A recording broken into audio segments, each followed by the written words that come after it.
So it's the least well-kept secret, the worst-kept secret, I guess, that I love dating sims. Um, I don't even know how else to talk about it except by saying, um, dating games, for some reason, always make me happy. Except for Doki Doki Literature Club, we're not going to talk about that. So I never played the original Monster Prom for YouTube, but I played it a lot on my own and with a person because there was like two-player ability, which was super fun. Um, I don't remember much about Monster Prom, but it was fun, and I know that much. And I have settings for this game set up already. Um, yeah, I have it so that they're not voiced because I need something to do. I don't know who this is, but they cute. We're gonna just get into it. I'm gonna make my own voices. Whatever. I'm gonna regret this, ain't I? Oh my gosh. I'm just me. Oh my 60-minute game. Let's do it. Okay, my mouse is frozen. Frozen. Oh no. Okay. Ah, Camp Spooky, the stage of some of our dearest summers. Back then we were young and unafraid. With school far away, everything seemed possible as the sun embraced us on our way to camp. Summer has that distinct power, doesn't it? You live for the days, while the nights inebriate you with possibilities. It's like life could take a turn at every corner. And for us, it did. Who am I gonna be? Ba ba da ba ba ba ba ba ba da ba. I'll be that one. My name is R-E... Oh, wait. R-E-M-E-E. Okay. And my pronouns are they, them. Okay. Whoa! Stuff? I get stuff? What do I want? I'm gonna definitely take the tardigrade plushie.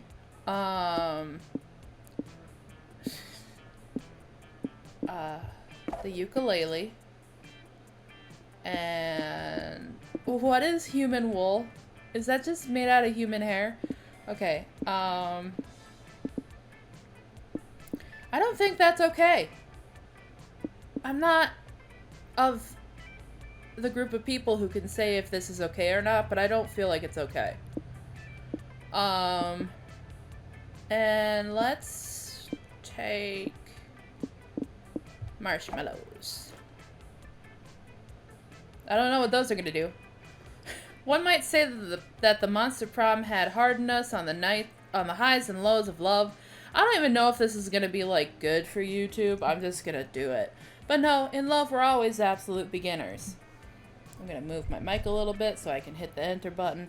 And summer camp was no different. No one talked about it, but the idea of a summer love loomed over our heads. Yeah, no shit. Close to the last day of camp, there was a meteor shower happening, just 5 weeks away. Everyone knew that if you were into someone, you were going to watch that damn thing together. And so a silent yet powerful pressure invaded us. It was the Monster Prom all over again. Everything seemed uncertain. Everything but one thing. Whoever we were asking on a meteor shower date, it was probably going to be one of the 6 coolest people on that bus. Joy Johnson Jojima, a badass witch who wanted to chill a bit after saving the world countless times. Aravi Mishra, a hot-headed adventurer possessed by a curse who had turned out to be the most annoying roommate ever. Calculaster Hewlett-Packard, version 1.1, a library computer who has become a sentient robot ready to experience life to its fullest. Dahlia Aquino, a buff blue demon and warmonger who had set her sights on conquering summer next. I like her. Damien LeVay, a fearless demon with a taste for destruction and a love of fire. And Milo Belladonna, a Death Reaper doubling as an internet influencer and who was profoundly in love with life and all its earthly pleasures. Ooh woo. Ooh woo. The bus trip was long and all of summer could be shaped by the first step well taken. And so it was clear. It all came down to breaking the ice and causing a good impression with the right person. What's my favorite hobby? I'm gonna actually answer for myself. If I do this again, I'll try to be more pointed towards whoever I like. But what is my favorite hobby? I don't do any of these. I'll say being popular. That's okay. Okay. Oh, are you... Oh, I should come up with voices, shouldn't I? Because I told them not to do voices. Oh. No, that's not gonna work. Oh. Are you a being popular hobbyist, Remy? That's sweet. For me, popularity has long progressed past being a hobby. It is a permanent state of being. A word of advice, never let your popularity get to your head. Stay humble and true to your friends who really love you. That's sweet. If you stick by my side, perhaps one day you'll be as illustrious and fabulous and modest as me. Okay. We only had 5 weeks left to woo our crushes and conquer their hearts. But as I already said, we were young and unafraid, and we were ready to start. Ooh woo. I need to stop ooh wooing. It's not good for my image, whatever my image is.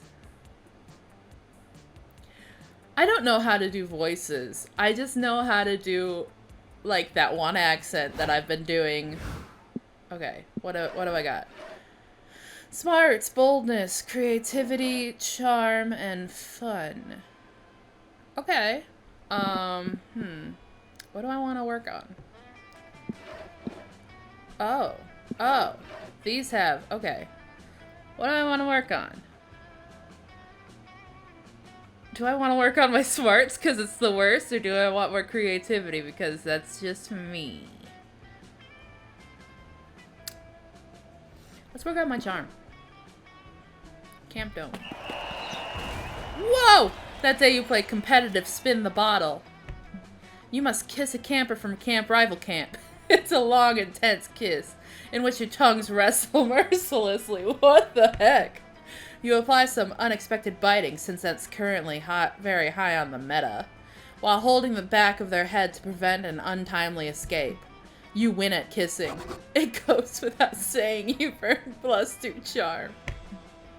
I've won at kissing! Later, you're super excited. You found a package of weird cookies by your tent, and you're gonna dig in. Fuck yeah! Cookies!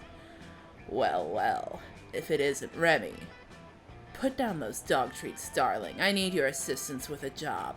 Help me out, and I promise I'll make it worth your while. I will do anything you ask.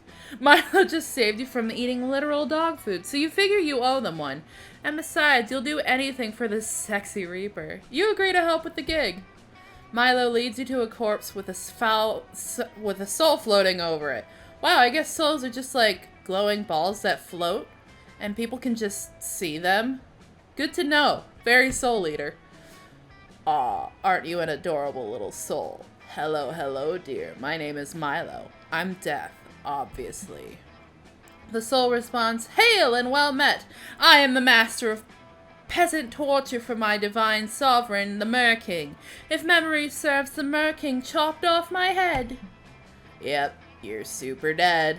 I'm here to take you to the afterlife. Aren't you a lucky soul, You could have ended up with one of the less fashionable Reapers. I suppose. I just never thought that my life would be cut short so soon. And the circumstances of my death, so tragic, so murderous, so headless. I shall tell you both the tale. One night, the Mer King suffered a strange violent attack on his life. He thought the attack was a coup orchestrated by his small council. Huh, a coup? The Mer King? This is all sounding strangely familiar. Keep going, darling. I'm officially curious. And thus the Mer King killed us all in a blind rage. But I saw the attack with my own eyes. 'Twas no coup! Rather, it was an attack committed by a strange, hot ghost and some kind of hairy dogman. The ghost and the dog snuck into the Mer King's chamber and glued a single golden coin to his floor. The Mer King bent down to pick up the coin, but he couldn't grasp it. He looked quite the dunce, I assure you, and while he was struggling to pick up the coin, the ghost dropped an anvil on his head. The nerve! Wow, yes, what a tragic, horrible, violent prank. I mean attack. What mischievous fiends. But despite the tragedy of my death, I see now what a precious gift life has been. I only wish that I had lived it more fully, more boisterously. So true, babe, I love your attitude. It's so rare to meet a soul that appreciates life. After all, life is like a river, and we're all just paper lanterns floating along it. Truly! Look, I even made a bucket list containing the 246 things I wanted to do before I died. What a tragedy that I did not complete even a single item from this list. My dogs are, like, at attention. Are you guys okay? Oh, darling, really? Not even a single item? I really shouldn't do this, but I'm such a natural empath. I can't resist. I'm going to bend the rules just this once. Before I take you to the afterlife, you can pick one item off your list, and Remy and I will help you complete it. Hey! Hey, thank you, gorgeous and elegant angel of death. But oh, what shall I choose? Which? You take a look at the bucket list, and you see it! The perfect bucket list item to finish off this reaping gig and impress Milo while you're at it. Suggest it, baby! You gotta go meta here, choose bucket list item number 122, cross something off my bucket list, or there's only one thing on this list worth doing. Pick bucket list item number 46, become immortal. No. What? I can't tell him to go immortal when you're trying to reap his soul. Why? Okay, Actually, that's very doable. If I understand the logic correctly, then we could just cross this item off the list. The snake eats itself. You grab a pencil and you're ready to officially cross this item off the bucket list when you realize that the list is fucking laminated. Your pencil is useless. Oh, right. I probably should have mentioned the lamination. I told you that I served the Mer King, right? I lived most of my life underwater, so I had to laminate the list. Also, check out bucket list item number 211. Get my scuba license. I laminated the list so I'd be ready for scuba. I always figured I would start with the bucket list item number 21. Create the first pencil that can write on plastic. Maybe we can do that one together? That's completely uninspired and cliche, but it's literally the only item on this list we can cross off. I suppose we're stuck with it. You, Milo, and the Soul spend several excruciating hours trying to create a pencil that will work on laminated paper. You immediately suggest just using a pen, but Milo and the Soul both insist that would be cheating. Creating a plastic-compatible pencil is both boring and dangerous. You spend hours on the phone with production vendors and breathe in a lot of off-market lead samples. And it doesn't even work! All of your prototypes fail to write on the laminated paper. 2 of your prototypes explode, showering you with pencil shrapnel. Not that this isn't super fun, but I'm going to leave. I promised my followers I would livestream proper table lacquering techniques this afternoon, so obvi that's my priority. Remy, this whole thing is your fault, so I assume you'll go ahead and finish this gig for me, right, hon? Milo leaves. Fuck. You spend the rest of the day trying to create this stupid plastic-compatible pencil for this annoying soul. You fail. It's okay, the soul says. I'll take myself to the afterlife, and once I'm there, I'll just curse you and all of your descendants. Shit! The soul curses you and you lose 3 boldness. That's like the 5th curse on your descendants. At this point, you probably shouldn't have any kids. Wow, that sucked. I want to get my boldness up. Surprise, surprise. Which one's boldness?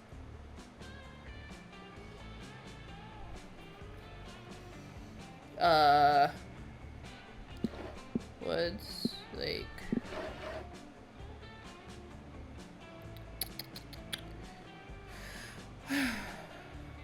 Alright, well we can do smarts, I guess.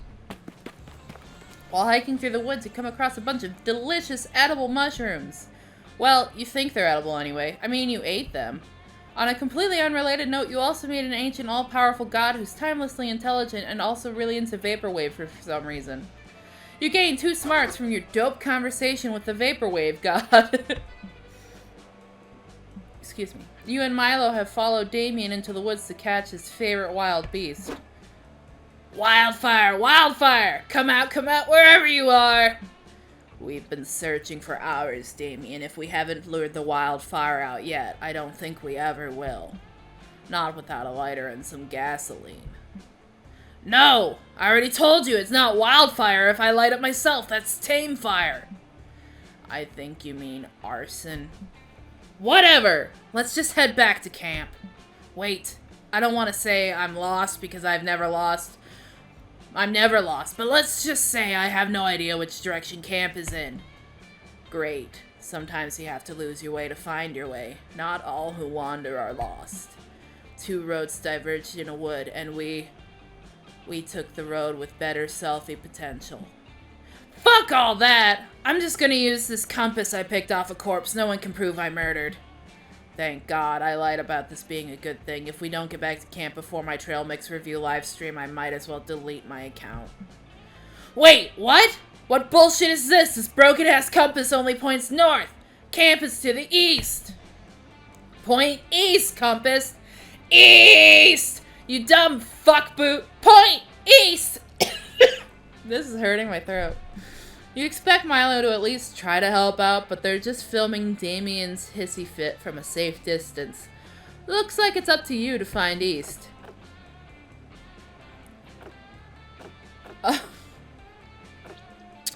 Follow your heart, like rip it out of your chest and ask it which way is east, or use the wisdom of crowds. Everyone point where you think east is, and then we average it out.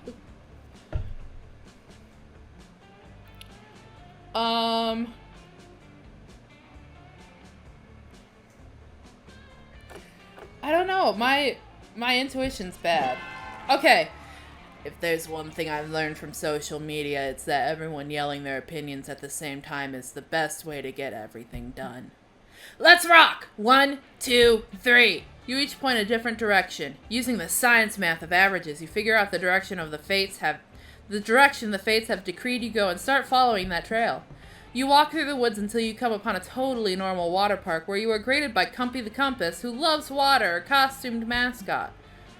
A compass who loves water is a weird mascot, right? Is that a thing compasses enjoy? All my piece of shit compass enjoys is pointing north and ignoring me when I say east. Compass problems, eh? Says the water park's manager, who happens to be passing by. You're certainly not the first. Because of the location, almost all of our clientele are lost campers wandering helplessly through the woods in an attempt to find camp. We could relocate the park or advertise differently, but both of those would cost way more money than just making the whole park lost camper themed. So we did that one. Whoa! What is this magnificent attraction? According to the guide map, that's the Murder Later, a slide with an 86% mortality rate. It's beautiful. All 3 of you head over to the Murder Later, on the grounds that Milo can't die anyway, and you don't want to be accused of being a fraidy cat. The Murder Later is so high that from the top of it... Hey, look, you can see Camp Spooky from here. We can head back whenever we want. Not before I get killed by a slide or disappointingly end up in the 14% who didn't. Damien follows Milo down the slide. He survives by hollowing out another park-goer's body and using it like a toboggan. After enjoying Campy the Compass, who loves water's various offerings, you head back to camp, +3 fun on the richer for it. I can't read sometimes. Ooh woo.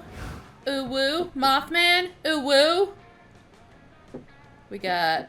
I mean, I obviously want to sit with the hot dudes. Well, the hot dude and the hot them. But there's also Mothman. And there's also the cool demoness. But I want... You notice something strange. Damien isn't fucking with the campfire at all, and Milo's looking at a phone other than their own. You've got to get a closer look. I just don't get it. I'm putting my heart and soul into this YouTube thing, and I'm not getting any responses. Is something wrong with my videos? Are they no good? No, of course not, darling. Your content is fantastic. Especially this one here. Cut crease with the blood of your enemies. Prom makeup tutorial. So fetch. It's your demeanor that's the problem. You need a complete personality rebranding, and completely overhauling other people's personalities is what I do best. For example, perhaps instead of opening your videos with "What's up, noobs? Let's fuck up some foundation," you could say, "Let's put some of that inner beauty on the outside." That sounds really stupid. But you really should be scripting your videos to be more watchable. Ooh, why not give your followers a cute little name? That way they can identify with you and bring in more individuals to watch your channel. Like a hive mind. Maybe you call them the Damiacs, or Love Area Obsessed with Makeups. Just make sure it's short enough to be used as a hashtag. That's what really gets the ball rolling. What about the fuckholes? That's what I've been calling my viewers all this time anyway. But that doesn't sound very advertiser-friendly. Who gives a shit? Look, Milo, I know you're trying to help, but all these ideas are super uncool and not metal at all. Hey, I'm helping you get subscribers, not act like a little red punk. People don't like metal. They like being reassured that their insignificant existences have value. It's vital to mortals to find communities and feel important before they die. That's what influencers are for. Great, thanks Milo, that got fucking dark. Maybe now is the time for you to offer one of your patented and unsolicited ideas on how to boost Damien's channel. You should take inspiration for your brand from a more successful brand, like Milo's. Just try to be more like Milo. In the end, you can't spell Damien without Milo. You want a brand that spells metal? Forget about online branding and go back to offline branding with a branding iron. I could do the first one, but it's either going to go well or not go well, which is like kind of the point of the game, but shut up, Remy. What? That makes no fucking sense to me at all. No, Remy is making perfect sense. The world would be a much happier, more beautiful place if people would just try to emulate me. I mean, I think perhaps you should check your spelling, but everything else you said is absolutely true. Feel free to use my brand as inspiration for your fun little makeup startup, Damien. There's all sorts of things you could learn from me. Proper eyeshadow blending techniques, vocal inflection, and cadence whilst you're hyping yourself up versus humbling yourself down. How can I say this politely? Well, how to use Facetune correctly. Wow, I'm amazed by how generous I am lending myself for inspiration. It almost inspires me. And I've always said that everybody in this world should inspire each other. Yeah, you're a real fucking Mahatma Gandhi. Aren't I? Gee, I wonder if I could branch into this more.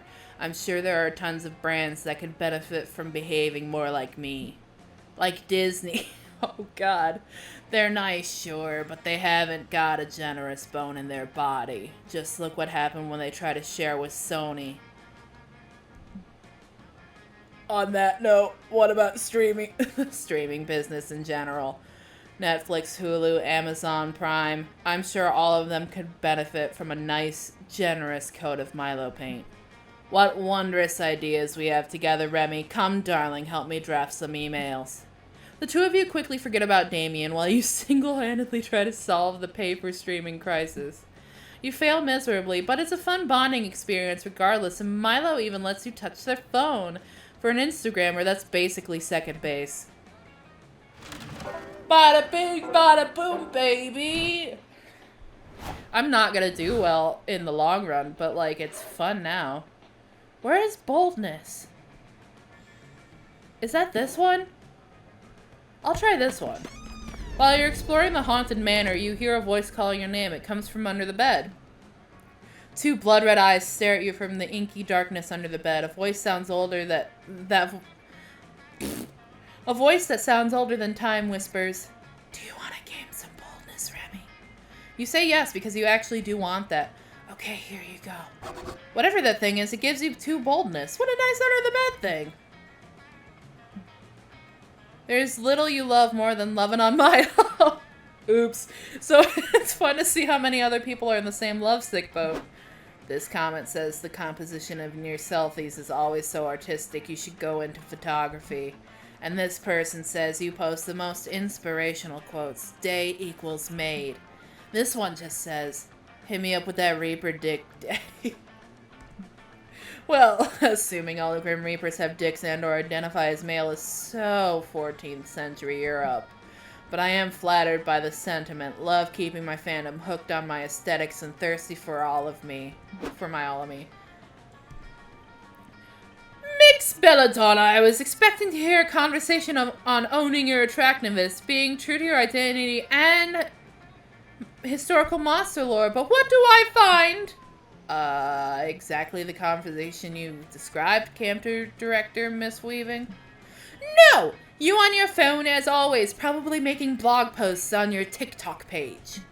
Camp director... I can't talk. Camp director Miss Weaving, maybe if you got a social media page of your own, you'd be able to better relate to your campers. It really is the social hub. I don't want to hear it. I refuse to consider the possibility that online interactions can possibly help people form connections or express themselves on the grounds that I didn't have the internet when I was your age. I am sick and tired of you campers burying your noses in your phones when you could be living in the real world, forming real connections, doing real manual labor. As such, Mix Belladonna, I am confiscating your Instagram account until further notice. You just admitted you're not familiar with the internet, so let me tell you that's not how it works. You can't just confiscate someone's... What? My Instagram account is gone! It just disappeared. How is that possible? I told you, Miss Belladonna, I confiscated it, and there's nothing you can do to get it back. That can't be true, and it won't be true if you have anything to do about it. If there's one way to impress Milo, it's gotta be to get their Insta back. Your plan? Subject your minds to the mysterious trials of the House of Capture to prove that you're worthy of retrieving Milo's account. According to the Instagram terms of service, any account ownership-related dispute can be settled with a grand race at murder. I like the captcha one because it's funny. The House of Captcha. Remy, are you sure? Half the people who attempt their tests don't survive. Most of the rest go insane from their riddles and mind tricks. It's more than a person's brain can handle. But if you truly believe that this is the way to restore my account, I trust you, Remy. Let us take this journey together. You and Milo journey through the deep, dark, haunted forest of the internet, through the cave systems of toxic stalagmites and masculinity, weaving through likes and subscribes and narrowly avoiding being canceled by giant bats.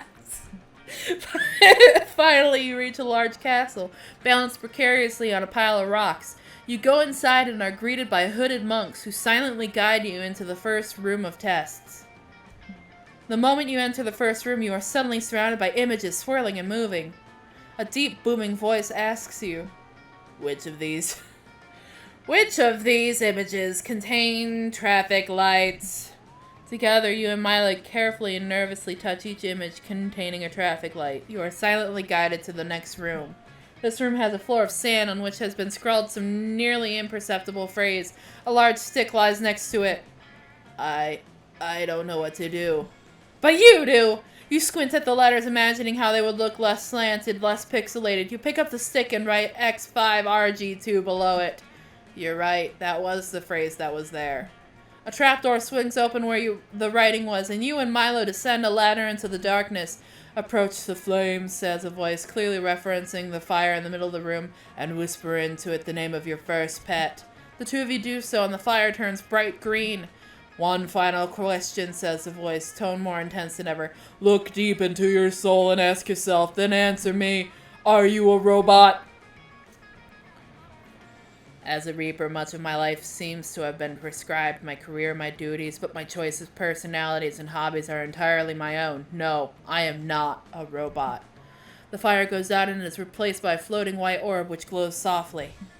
That's it, my Instagram account. I can tell because it smells like Lush products and narcissus.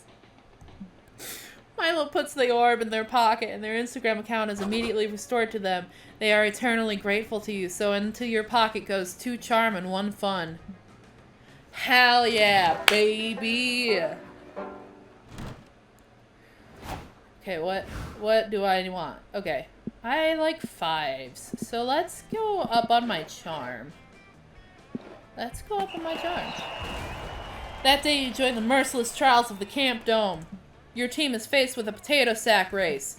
It seems easy, but this is the Camp Dome, so the potato sacks are filled with swarms of bees. Your teammates are discouraged, both because they are not fond of bees and because the enemy team is mostly comprised by sentient bees. Aren't all bees sentient anyway? Giving them a clear advantage over you. It all looks dire for you, but you use your cunning and remind the enemy team that the bee population of Earth is inexplicably decreasing and bees are heading towards unavoidable extinction. This fact really messes with the enemy team's heads, giving you the edge you need to win. Your nasty leadership skills grant you 2 charm. Afterwards, you end up vibing with Milo. You're sharing a hammock, cuddled up close with each other. Oh, and you're both checking your phones. Hell yeah, what could be more emotionally intimate than quietly scrolling right beside your #1 summer crush? Suddenly, Milo's phone starts blowing up. Granted, Milo's phone is always blowing up, but right now it's worse than usual. No need to look so jealous, dear. Just a work text. I keep telling the head office not to contact me when I'm taking a staycation, but I suppose this reaping is urgent. La la la, another day. Oh my god. This is a little awkward, isn't it? Well, not awkward for you because you don't know yet, and I shouldn't tell you. But I can't resist a little gossip. Listen, Remy, I don't usually disclose proprietary information, but I just got a gig for the next week to collect your soul. Huh?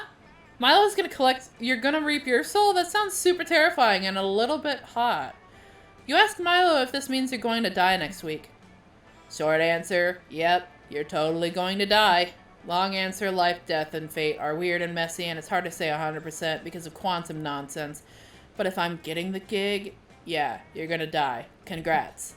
Holy shit. This is the most awkward news you've ever received while lounging in a hammock. You start to freak out. No, Remy, don't freak out. I'm an expert, and I promise you it's not as scary as it seems. Death reminds us of the profound, infinite beauty of life. And realistically, it's not like you're immortal or anything. Sorry to burst your bubble, but death was going to find you eventually, boo. TBQH, I'm actually doing you a huge favor by letting you know ahead of time. It's my gift to you. The opportunity to go out with a bang. Let's make this the last week of your life, the best week of your life. We'll spend every moment together, and we'll end it with a huge party, a celebration of Remy. A whole week with Milo? That sounds like heaven. And it's exciting enough to distract you from your imminent death. You're in! Lovely. God, you're gonna get so many posthumous followers, I'm almost jealous. Oh, and we should start considering the party aesthetic right away. We need some big, memorable main event at the party, something that'll honor your true essence, Remy. And it should be Snapchat friendly. And the ideas? Your time to shine! Quick, what's the perfect way to 1. Entertain your party guests, 2. Commemorate your entire existence, and 3. Impress Milo! You will narrate the epic tale of your life through the profound carnal medium of interpretive dance, or you have your friends give toasts in your honor. It'll be emotionally moving, and everyone will get shit-faced. 2 birds, 1 stone. Aw, that's perfect. It'll be like celebrating your life by intertwining it with the lives of the people you loved. I had no idea you were so profound, Remy. But if I know anything about drunken party toasts, we're going to need pre-approval on those speeches. We've got no choice but to conduct a rehearsal immediately. You spend the afternoon getting all your friends together and breaking the big news. You're dying next week. Shockingly, they all seem pretty okay with it. You humbly request that they all deliver a toast for you at the party, and just to be safe, you write the speeches yourself. Alright, lovely people, welcome to the rehearsal for Remy's elegant end-of-life blowout bash. Let's proceed with the heartfelt eulogies. Oh my god, I can't believe that Remy is dying. I'm like totally sad about it. But honestly, being dead isn't even a thing. Ghosts have more fun. My favorite memory of Remy is when they saved a school bus of orphans from falling into a pit of lava using only their mega thick ass cheeks. Damn! Anyway, let's pour one out for Remy and pour another one out for Remy's butt. Those cheeks will be missed. Okay, am I the only person who is kind of weirded out about that Remy is apparently dying next week? No, just me? Cool. Anyway, Remy was apparently the most emotionally intelligent, thoughtful, and woke friend I've ever had. Here's to you. Psst, Remy, you don't think people will actually fall for this, do you? Ahem! Oh, I can't give her Damien's voice. Gather one and all! I shall now read aloud a speech commemorating Remy. It is a speech that I definitely wrote myself. Besides me, Remy was the greatest warrior of all time. Their legacy shall be written in the stars next to Hercules and Orion. Drink in their honor! What incredible toasts, everyone. I think it's quite clear that Remy touched so many lives, including mine. Here's one last rehearsal toast from yours truly. Remy is a silly goose, we're all aware of that, but we must remember that geese are some of the sweetest and cutest birds in the whole wide world. I thought I knew what it meant to really fall in love with life, but watching Remy's constant elegant failures taught me that lesson all over again. Cheers, bae. That went shockingly well. You all spend the rest of the day getting totally drunk with your friends to practice for your party. All that tomfoolery earns you 3 creativity. Okay. Obviously, I'm gonna sit with Milo and the computer. You find Milo and Calculester drinking enough wine to bleed France dry, which is odd because, you know, Calculester doesn't have a mouth. I have to say, I think that the natural crispness of the Pinot Grigio pairs nicely with the gooey processed sweetness of the toasted marshmallow. Yet the what is that? Syrah's smoky undertones are undoubtedly the perfect complement to a burnt weenie. What are your thoughts, Calculester, darling?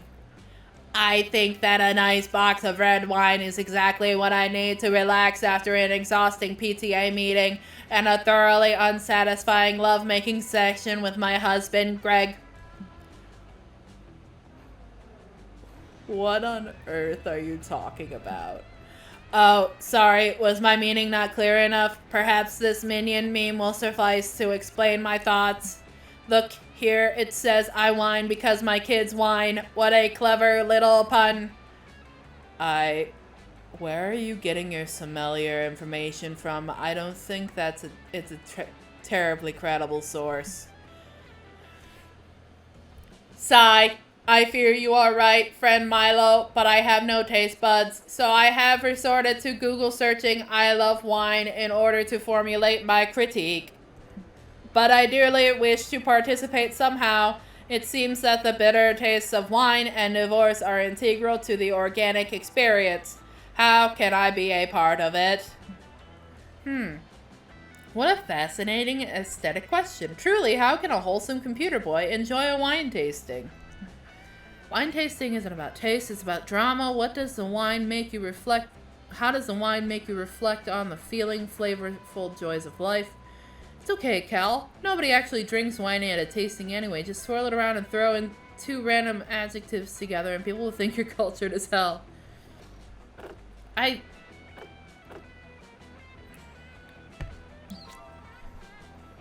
brilliant point, Remy. It's true. Wine is the backdrop for so many beautiful life events and life-ending events. I've witnessed countless lovers confessing their feelings over Medoc, friends toasting their good fortunes with a nice pre-dinner Riesling, and so many unforgettable kings poisoned with a bit of belladonna slipped into their port. Such a flair for the dramatic. Yes, Calculaster, darling, this is the heart of the matter. It is not about the wine's flavor. It is about the feelings it makes you feel. Like inspired or poisoned. Okay, I feel confused. Good. Here, this Merlot is an old favorite of mine. It pairs perfectly with Perplexity. Oh, okay. I think I understand. Or rather, I don't understand. But perhaps that is the objective. Quite right, darling. And for you, Remy, I have the delightful Prosecco. It's bubbly and perceptive, just like you. Milo winks at you. You hope it's flirtatious and not because they poisoned your wine. Guess you'll find out in a few minutes.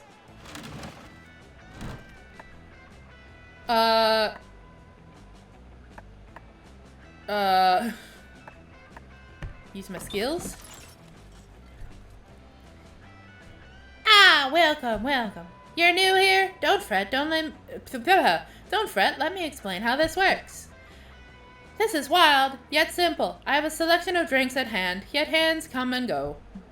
There's little time to think, and if you don't choose a quick drink quickly, someone else may take it. It's push or get pushed. And these drinks, look, choose whatever you want, but I'm not responsible for whatever you put in your mouth. I'm a wizard in training. For you to test my concoctions is somewhere between kind and reckless. So, get ready and good luck.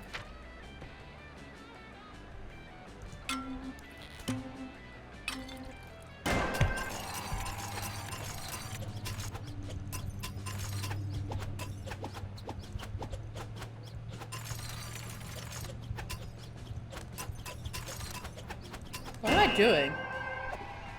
Hello? I got a fantasy ale.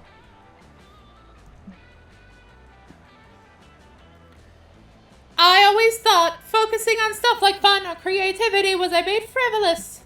So I concocted this. It makes you focus on much more important stats. You're welcome. Still hard to believe you drank that. Good luck, I guess. Hello?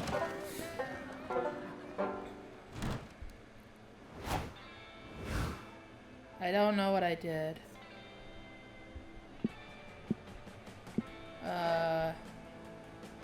Oh, it changed my stats. I didn't notice that. Shit. Okay. Cool.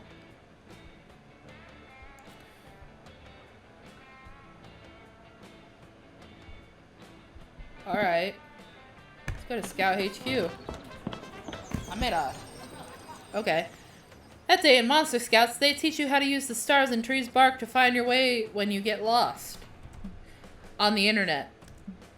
As a test, Coach leaves you in the middle of the internet. You easily get lost. Before you know it, you're watching the Spanish synchronized swimming team perform a routine based on Stairway to Heaven.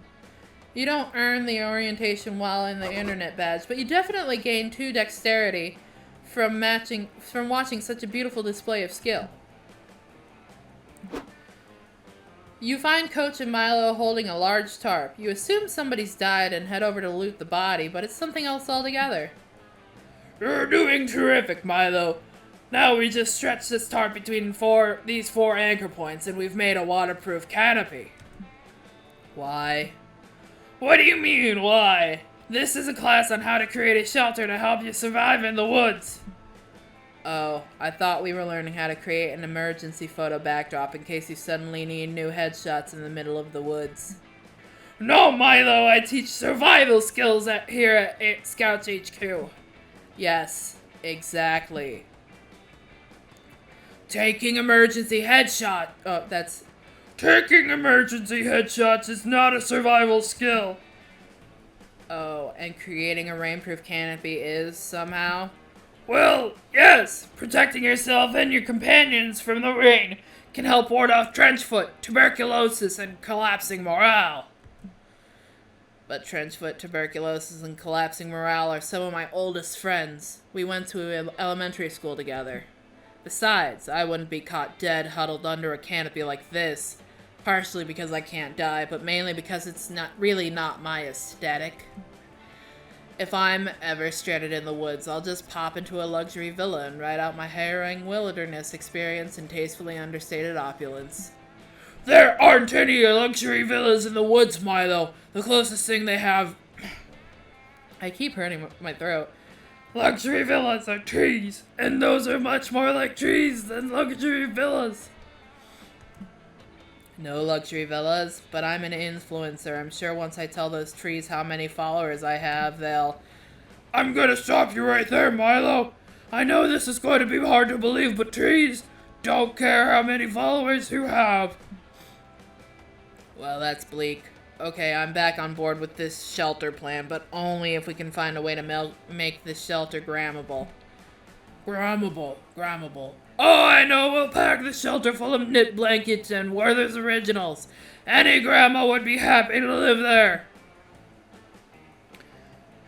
I don't have the time to educate you on an entire generation's worth of values and terminology, Coach. My only hope is Remy. But I know how you are too, Remy. I want a sensible solution. No summoning glamour gods or forging magic hot tubs or anything. You sheepishly put away your glamour god summoning pole. This is gonna be harder than you thought. Luckily, you've got another idea. Oh, my eye. The real glamour of a shelter isn't about what's there, but about who's there. Let's build a Nicolas Cage out of leaves and sticks. I get it, no magic hot tub. So how about a magic jacuzzi? So let me get this straight. I specifically said no magic hot tubs, and your solution was to suggest a magic jacuzzi? I've never been more proud of you, Remy. By standing up for what you truly desired, even in the face of my specifically saying it was a dumb idea, you proved that you can really be yourself. And being yourself is the key to living your dreams, which is the key to self-actualization, which is the key to being really good at sex.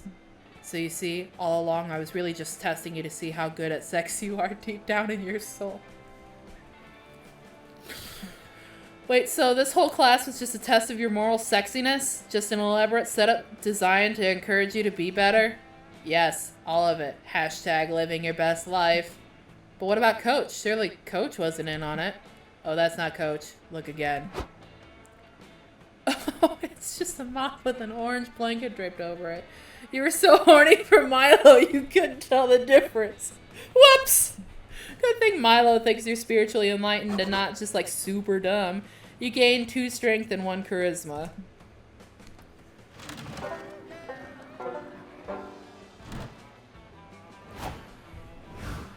Oh my god.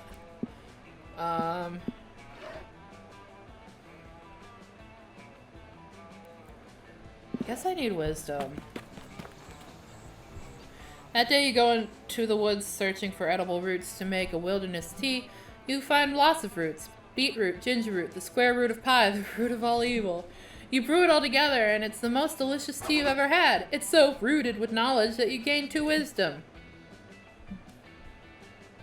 Since you're dying next week, Milo has been helping you live your last days to the fullest. Currently, the 2 of you are getting a super fancy pedicure where the little fish eat the dead skin off your feet. It feels amazing, and it's hella IG worthy. Ah, that really hits the spot. I've said it once, and I'll say it again. Fish give better pedicures than people. And I needed some R&R. This nonstop life celebrating with you has been all-consuming. But honestly, I can't remember the last time I had so much fun. Milo looks at you with such better eyes. Your heart starts to race. It's a tender moment. While we're enjoying this tender moment, I thought we could talk deets for your end-of-life bash. I've been really immersing myself in the preparations, Remy. This might be some of the finest party planning work of my entire career. First off, the venue is insane. I got my boss to let me borrow her interdimensional penthouse. The ceiling is made of diamonds and the bodyguards are literally 4-dimensional. We're gonna do this huge dramatic entrance for you where we burst out of a coffin. Cute, right? And the coffin outfit is perfect amount of slutty, trust me. Oh, and you're not gonna believe the guest list. All the basics, sure, but we have some huge guests on here. I did not realize you had this kind of pull, darling. Keep it on the DL, but we've got several prominent ghosts coming. Both Edison and Tesla, so things should get interesting. But still, I feel like something's missing. I think we need a big, mind-blowing VIP surprise guest. Someone who can show up halfway through the party uninvited and have a poetic final embrace with you. A real moment, you know? Does anyone come to mind? Maybe a long-lost twin from whom you were separated at birth and have never actually met? Milo's right. You definitely need a kick-ass special guest for your party. You don't have any long-lost twins that you know about, but you do know the perfect VIP to invite. The obstetrician who was there for your birth, he ushered you into this world, and now he'll usher you out. This party is all about you, so summon alternate versions of yourself from other timelines. It'll be poetic and awesome, just like when Beyonce looks in a mirror. I don't like either of these. Alternate versions of my... Multiverse selves are a little trite, don't you think? But I suppose if we don't have any better ideas... You and Milo finish your pedicures and then go ask Joy to perform a summoning ritual of your alternate selves from other timelines. Joy says she can do the ritual, but it's super difficult, dangerous, and it'll cost her some of her life force. You and Milo assure her this is a matter of life and death. She's a competent-ass witch, so she rips open a huge multiverse portal. It's purple pulsing and she yanks like 8 different versions of you out of that thing. You were worried that your multiverse selves might be a bunch of losers, but shockingly, these Remys are all wildly bangable. There's an alternate Remy who's a part-time life-saving firefighter and a part-time stripper firefighter. Another Remy is a world-famous doctor that cured cancer and polio. They're also a world-renowned stripper. And then there's a version of you that's exactly the same in every way, but they have way better hair. Wow, this is a rainbow of Remys. I never knew you could be so seductive. Oh my. Am I dreaming, or is that an alternate version of you that looks exactly like Alexander Skarsgård? Hey Milo, says Alexander Skarsgård Remy. It's no accident that I was ripped out of that portal. It was fate. Let's run away together. Same here, says better hair Remy. It was fate for me too. Ditch that loser version of me and I'll take you on the most romantic motorcycle ride of your life. I hate this. Motorcycles, fate, running away. Motorcycles, fate, running away together. Oh, I can't resist. Oh no. All of your multiverse selves are also super into Milo and it looks like Milo is losing interest in you fast. Milo pulls you aside. Listen, Remy, I know we were supposed to spend the rest of the week together, but something's come up. I need to cancel. You need to understand. But, never fear, I'm going to pull a few strings upstairs and reschedule your death. You'll die in a few years, okay? I just have to fill out, like, one request form. Wait, Milo could reschedule your death this whole time? Why didn't they do that earlier? You had a good attitude about it. It's not like you wanted to die. And done. Your death is rescheduled, the party is canceled, and I'm free to ditch you. Toodles, boo.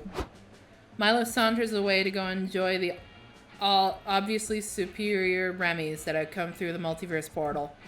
Your summer crush is totally over you, and the heartbreak makes you lose 3 mana. But hey, at least you're not dying next week. That's something.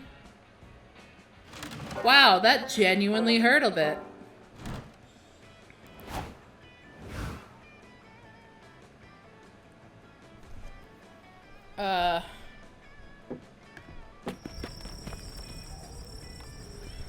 You're intrigued by the sight of Milo forcing an unenthusiastic Joy to try on a series of costumes and wigs. Luckily, she rips them all off before you sit down, or else you'd have to actually show you art of that. Okay, fine, I see you're not that interested in shallow fashionista Joy, but I have lots of other ideas for your new brand. What about hard-boiled private investigator Joy, or manic pixie dream girl Joy, or sassy divorcee Joy? Ooh, that last one just gave me chills. What? I forgot what voice I did for her. Those are all dumb. Anyway, in order to be a divorcee, shouldn't I have already been married?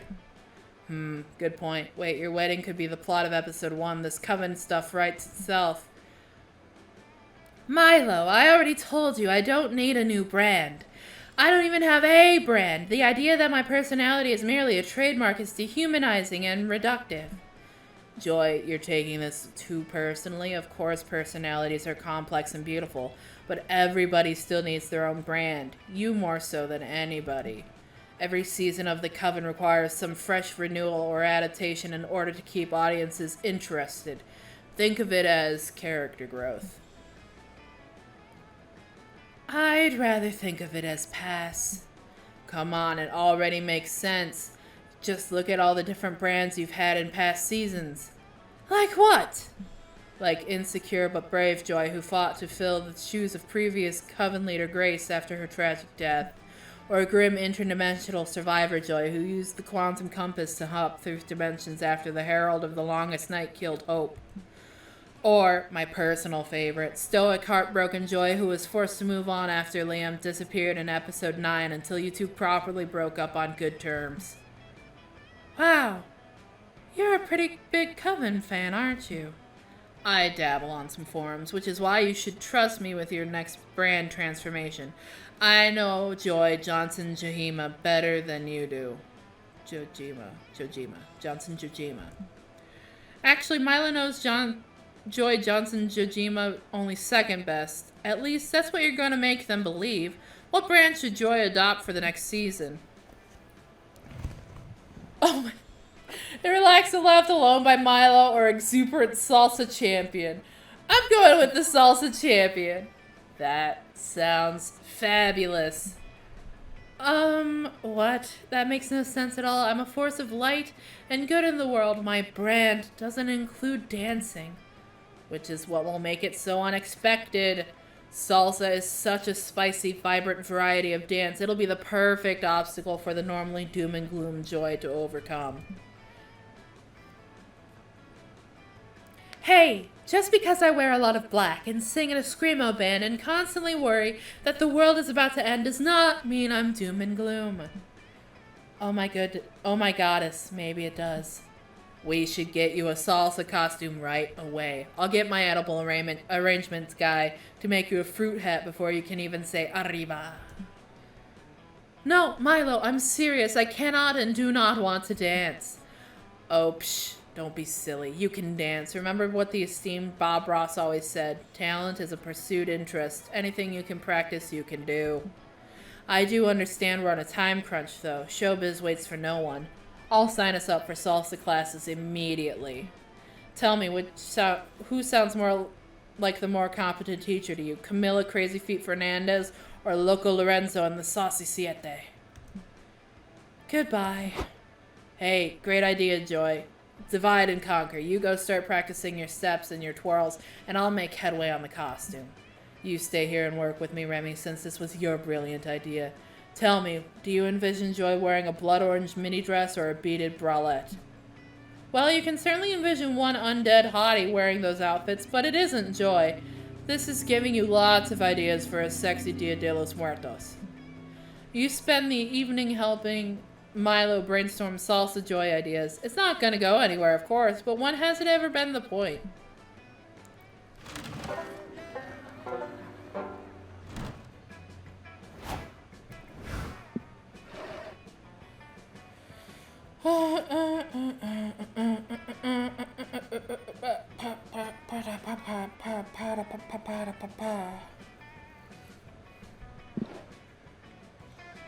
Let's go to the lake.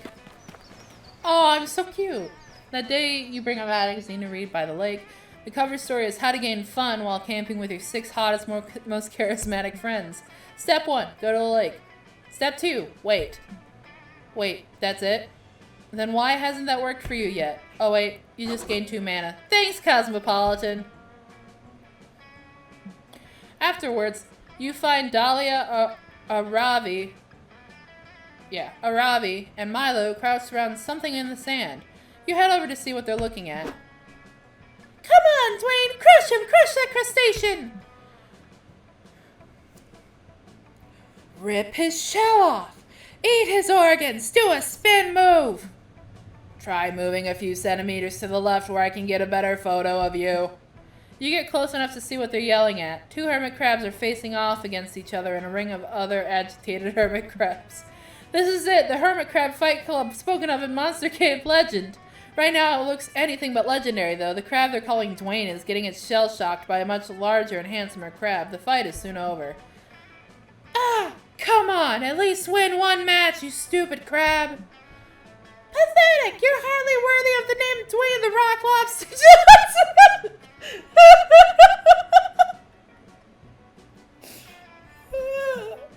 Well, yeah, he's not actually a lobster, for one thing. Branding trumps accuracy, darling. This is the 21st century. But I do have to admit, the inspiring underdog story is quickly turning into a bad content. I think it's high time we interfered. Yeah! By subjecting Dwayne to a rigorous training regimen! Don't be stupid. All he needs is better equipment like a +2 shell or a repeating crossbow. But all of that would be utterly meaningless without a stronger presence on social media. We need to get this crab on Instagram. Meanwhile, the bigger crab is making Dwayne smell her gonopores. None of the others have it right. The ultimate hermit crab upgrade is a well-executed redemption arc that absolves the hermit crab in the eyes of the audience, paving the way for a rise to the top of the Fight Club ranking. Or tango lessons.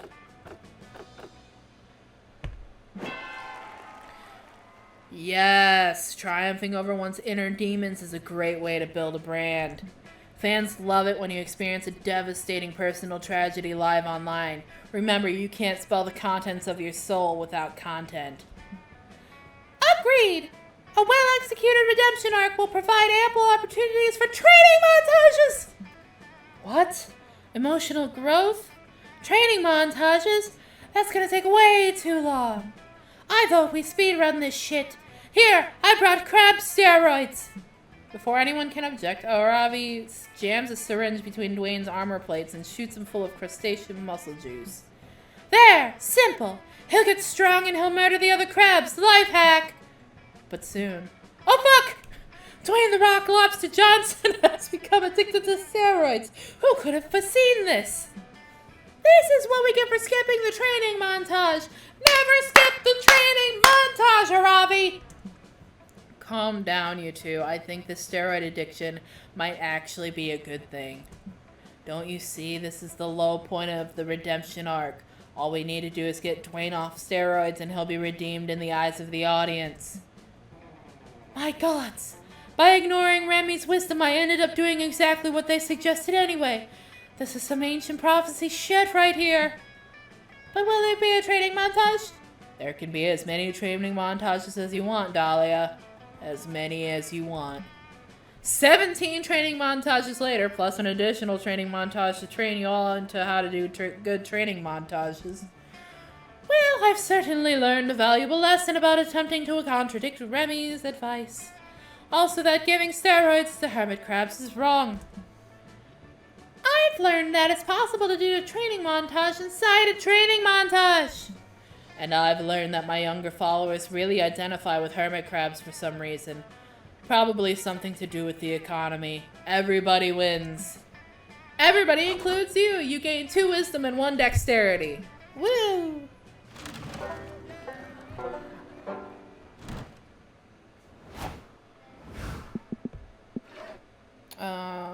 Yeah, still the lake. That day you go diving to see what's at the bottom of the lake. You find a comic book. You pick it up, but it's so interesting you stay there reading it. This is bad since you cannot hold your breath indefinitely. You rush to the surface, but before getting there, you drown a little and some lake water gets into your mouth. Gross! You swallow some weird stuff that was in the lake water, like a whole jellyfish and 2 mana? What was that doing there? Afterwards, you see Milo on the shore. They seem to be recording the lake. Is this some new kind of ASMR? Alright, Dahlia. Action. Suddenly, you see Dahlia emerge from underwater, flipping her wet hair back in the most perfect hair flip water arc of all time. Dahlia's hair flip really appealed to your overwhelming horniness. You were already in love with her a lot, but now you're super in love with Dahlia. You hot blue snack. That was amazing. Hell yeah, it was! Let me see, let me see! Dahlia quickly throws her hair back into a ponytail and hurries over. The three of you crowd around Milo's phone and watch the slow-motion Insta story of Dahlia's sexy wet hair flip. Literally, Dahlia, you look so sexy and powerful. And you know what they say, powerful is the new sexy. And conveniently, sexy is the new powerful. I fully agree. I am downright fuckable. Whoa! I'm so hot I'm making myself horny. For real, you're officially the hottest creature in existence. It used to be Sonic the Hedgehog, but... I'm sorry! But you just smashed it into irrelevance. I can't. Alright, babe, I'm tagging you. Is that okay? You're gonna get a ton of new followers after such a masterful display of beauty and sex appeal. Yes! Tag me! I want to catch some new followers and make them join my... Wait! I just realized something! I had a realization! Yep. I can see that. Care to enlighten me? I'm gonna be alone forever! What? I'm scared that no one will ever do a hair flip sexy enough to be worthy of my attention. I'm out of everybody's league! Oh, Dahlia, it's okay. Surely someone could do a wet hair flip worthy of you. There just has to be someone out there, maybe even someone listening to this very conversation. That's your cue, you primal animal. You get into the lake, focus all your energy on impressing these two, and execute your sexiest technique. Oh my god. Why am I bad at this? I didn't want to be eating fried chicken. I don't get it. Isn't Remy supposed to come out of the water? Yep, I think they were confused by the assignment. Sounds like Milo and Dahlia don't understand the genius of your strategy yet. They'll realize eventually. You stay underwater. After a full 8 minutes underwater, Milo and Dahlia have completely forgotten about you, but they're still having a selfie. They're having a selfie session on the beach. Meanwhile, you are completely out of oxygen and about to die. You finally emerge from the water, and you're in agonizing pain from almost drowning. You're taking some big, clumsy, desperate gulps of air when Milo and Dahlia notice you. Oh, is that Remy? Ew. Why are they breathing like that? Blech! Remy looks gross! You try to tell Dahlia and Milo that you're actually super sexy, but you swallowed some shrimps while you were drowning, and you barf them up as soon as you try to talk. Ew! Now that I think of it, I don't think this is just a bad hair day for Remy. I think they might need cardiopulmonary resuscitation, also known as CPR. You're right. And normally I'd totally do CPR and save their life, but because life is just so beautiful, but Remy looks so unbeautiful that I can only assume that they are already dead. Therefore, we have zero obligation to help. Yay! Dahlia and Milo leave. You spend the rest of the afternoon barfing up lake water and reflecting on your sexiness strategy. Maybe playing hard to get is a bit fucked up to begin with, because romance can be authentic and honest and doesn't have to start as a psychosexual power struggle. Nah, you probably just didn't stay under long enough. Spend the afternoon re-drowning yourself to be more sexy, but all it does is rob you of 2 strength and 1 mana.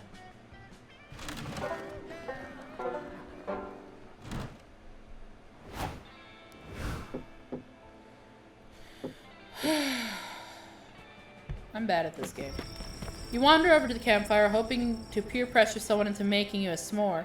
When you find Milo, Aravi, and Hex, they're all gathered around with notebooks. Hey, Remy, check this out. We're doing poetry. It's like normal sentences, but deep. Exactly, Hex. As a reaper with the finest taste in the living arts, of course I'm a poetry stan. In my infinite compassion, I thought that poetry could be a nice exercise for Aravi to connect with her feelings and embrace the now with a little more joy. Grr! Rawr! Arr! As opposed to her usual blind rage. Come on, Aravi, poetry is tight. I mean, usually I express myself through flavor of Pringles I'm eating, but Milo showed me I can also express those feelings with words. That's wonderful, Hex. See, Ravi, dear, there's poems for everyone. Like, epics are poems, too, and epic sounds right up your alley, doesn't it? I just don't really get it. I mean, I'm all over the place with her. I mean, my grandmother used to read me the Mahabharata when I was a kid. That one was cool and might count as an epic, I guess. And I'm trying to put my feelings into this poem, but the only feeling I have is a deep desire To win. You have a desire to win? What do you want to win? The battle against your own vulnerability? No, you do. I want to win the poetry, obviously.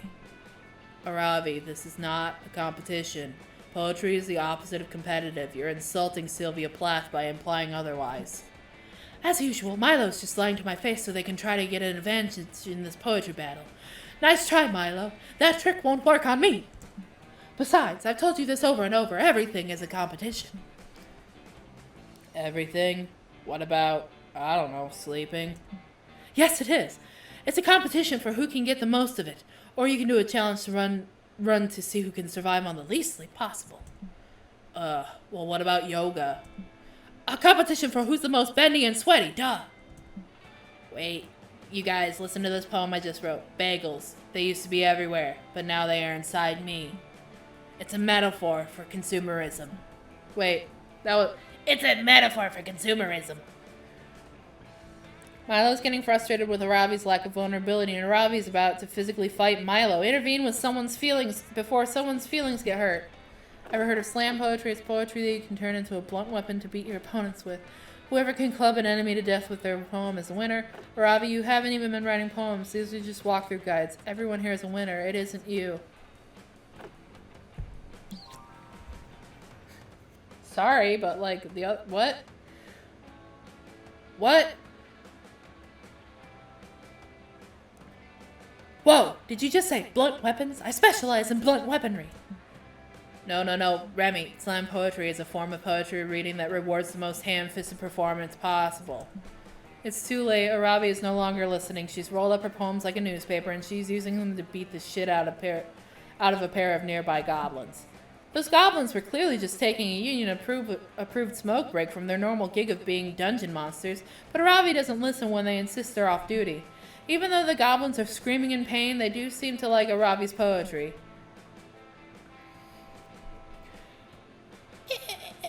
We're gonna die. At least we were beaten to death by such beautiful words. Ah, sick.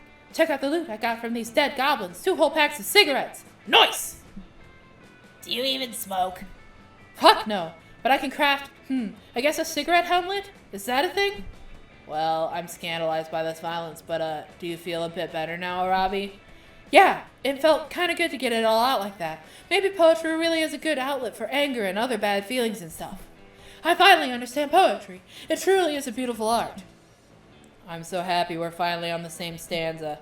Yes, a beautiful art, just like taekwondo or jiu-jitsu, or cutting someone's head off with a longsword. You know what, Milo? I think I'll definitely be writing more poetry in the future, especially if I run into any more low-level creatures. Aw, that's adorable. I'm so happy I could help, and also I was right from the beginning, I knew it. Psst, Remy, you know that teaching Aravi to beat people with poems just to gain her affection is super irresponsible, right? And being irresponsible is what I'm all about. Fist bump! Heck yeah, everybody's happy. Except for those goblins who are near death. But you didn't come here to fuck a goblin. Unless there's some sort of super secret ending for that, in which case you're game.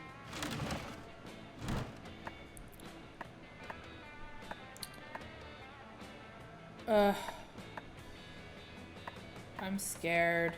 I'll take a gamble. Let's just... Ah, welcome. You new here? Don't fret. Let me explain how this works. I'll prepare you a drink. The drink of the day! You may choose that drink that one. But if you're not interested, you're lucky there's a mystery box with a second option. It could be better. It could be worse. But the one thing is for sure, it will be mysterious. And these drinks, look, choose whatever you want, but I'm not responsible for whatever you put in your mouth. I'm a wizard in training. For you to test my concoctions is somewhere between kind and reckless. So get ready and good luck. Quite appealing, right? Don't know if I drink that, but the real question is, will you? I also have this mystery box because at this point, who knows what you drink? That's just a ski mask. Why would I drink a ski mask? A mystery box? So bold of you. Hope you're happy with it. No refunds. What did it do? Hello? Drinking the Bloody Mary. Enter. What are you doing? Drinking a Bloody Mary? That's a curse!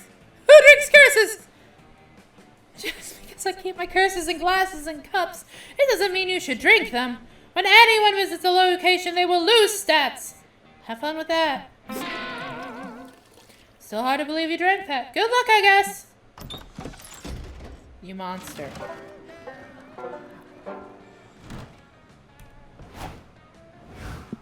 I don't wanna. If I'm gonna lose anything, I guess I'll...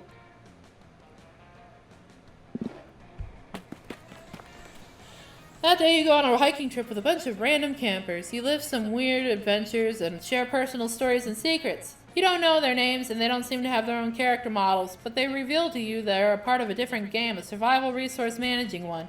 Turns out they cannot perceive your character model. You go to the same camp, yet you're a part of different games. This is deeply strange and makes you reflect so much about your own existence that you gain -2 wisdom out of it. They apparently gain 10 berries and 2 stamina. They apparently gain -10 berries and -2 stamina, whatever that means. A wild Milo appears. Your heart starts beating fast. Is this another one of your dreams about Milo baking you a loaf of bread in the French countryside? Remy, I've been looking around for you, and now here you are in my clutches. And now that I found you, want to do me a favor? I got a soul reaping gig today. I could use a helper.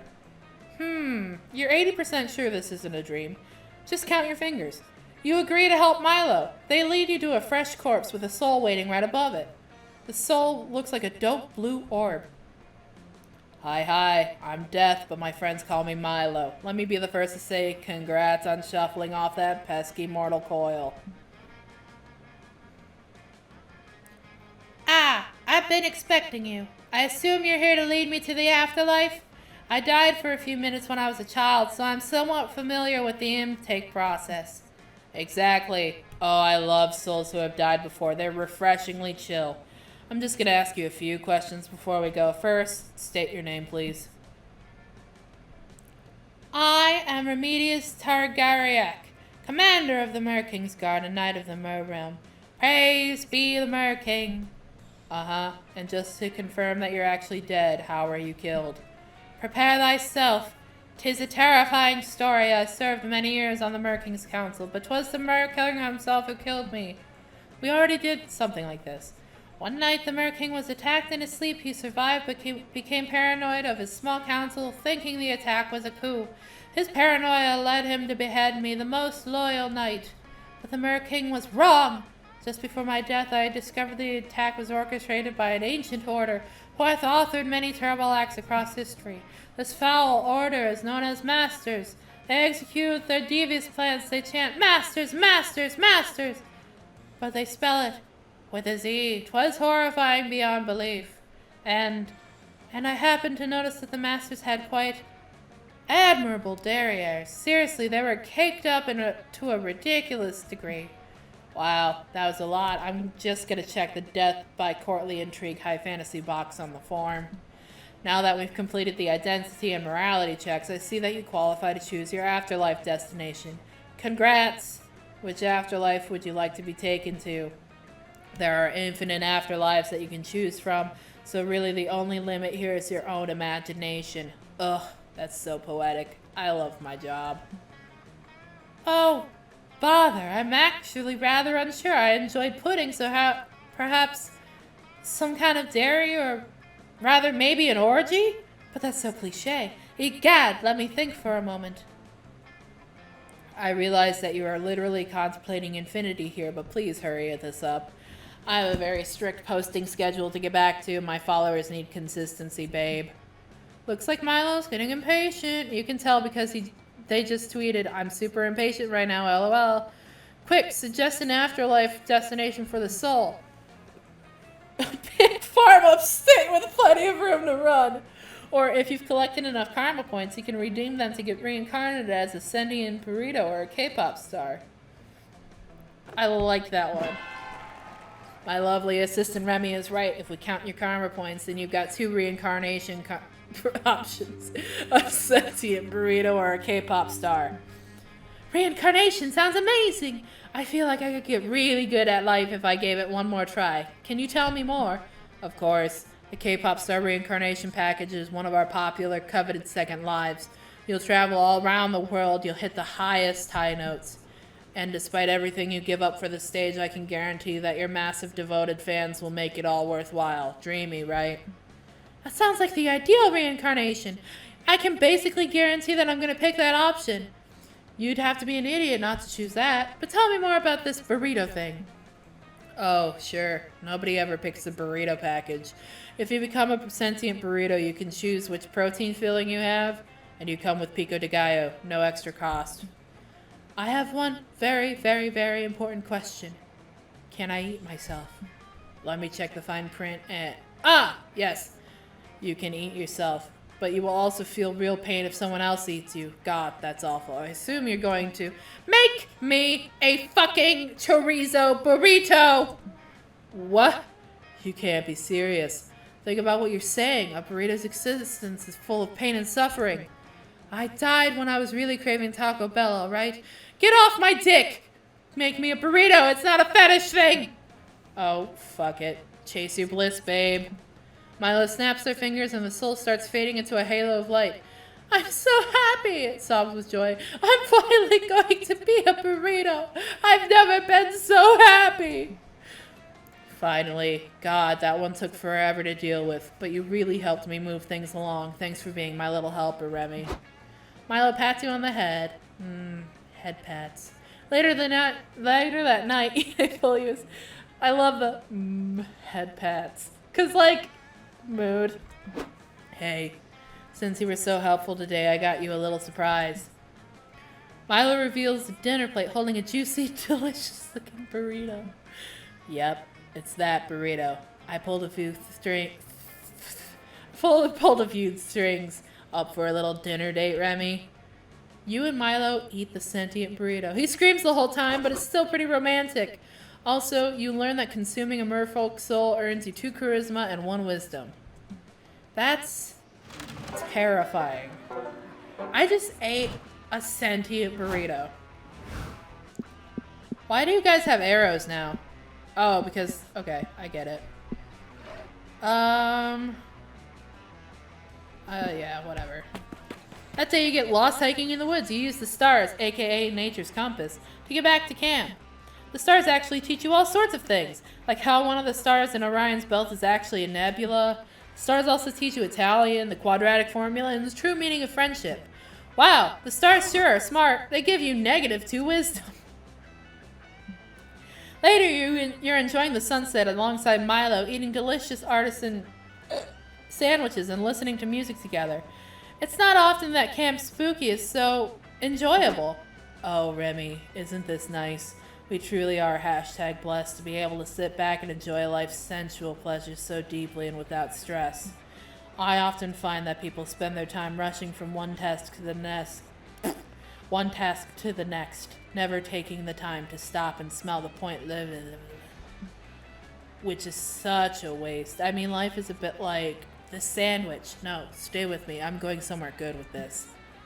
Milo begins slowly building themselves a new sandwich, staring at it starry-eyed like it's going to reveal the secrets of the universe. Now, the bread of this sandwich is a bit like the essential task of life. They are important, sure. Without bread, you wouldn't have a sandwich, just a pile of veggies and meats.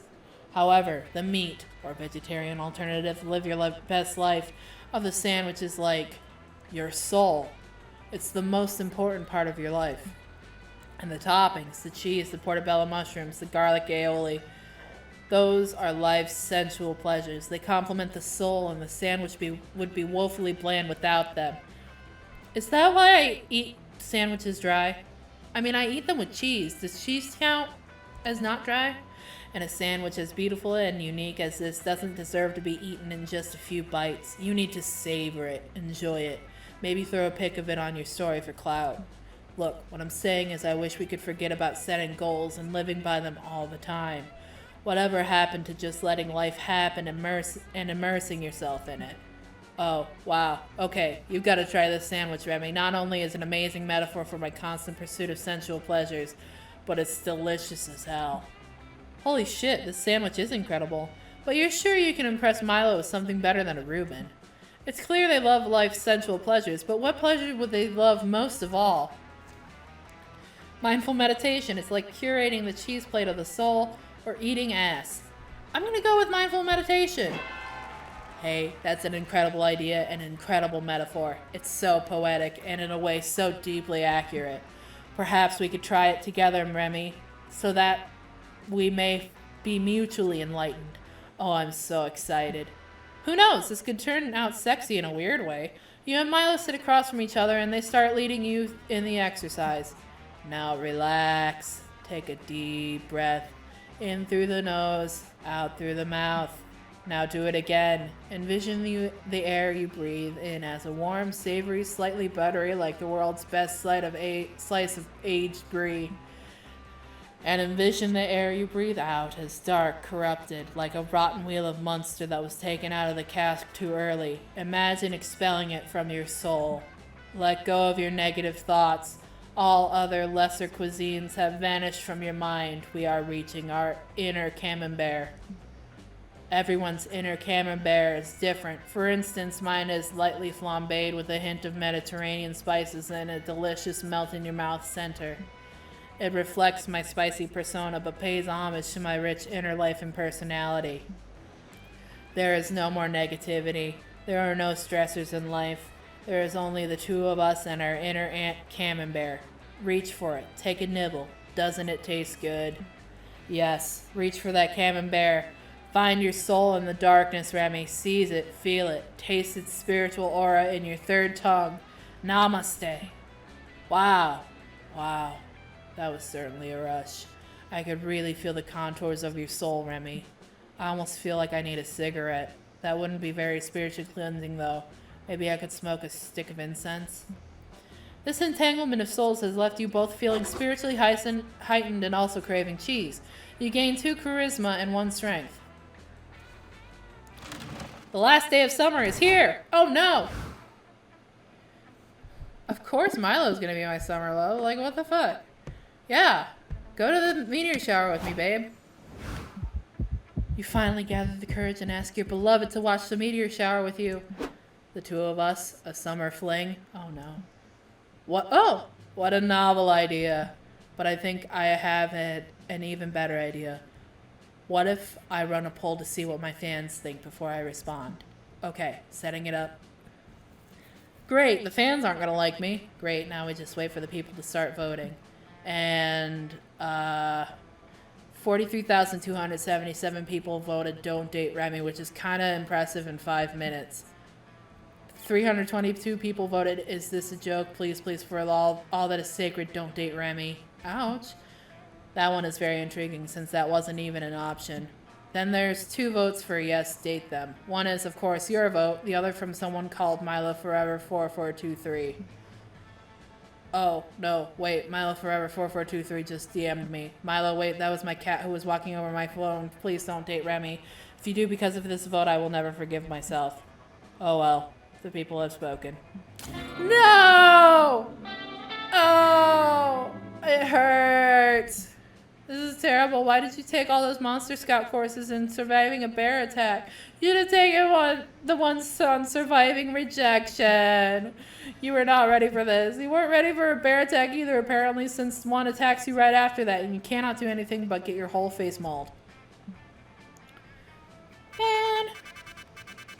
Sad. Oh well. I do like Milo. They're pretty cool. And that's that. What a fun game. Before we knew it, those weeks were gone. Felt like a hot minute, and it felt like an entire lifetime. That night, as we saw summer coming to an end, we all wondered what would come next for us. It felt like the end of something big. Little did we know, life still had many wonders and misadventures in store for us.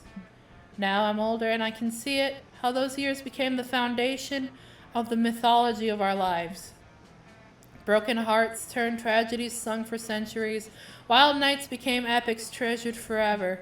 Every kiss and every laugh is now a constellation we'll always find while gazing into the starry night. no matter how many years go by. Man, this is making me wish I hadn't wasted my youth. Even today, I can still close my eyes and I'm there. On that last summer night, feeling like I was just starting to live life.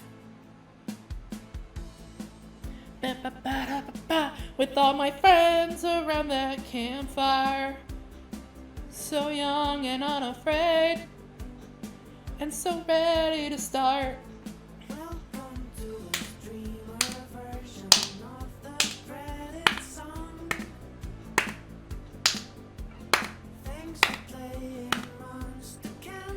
What did you like the most? That was cool. That was fun. Will you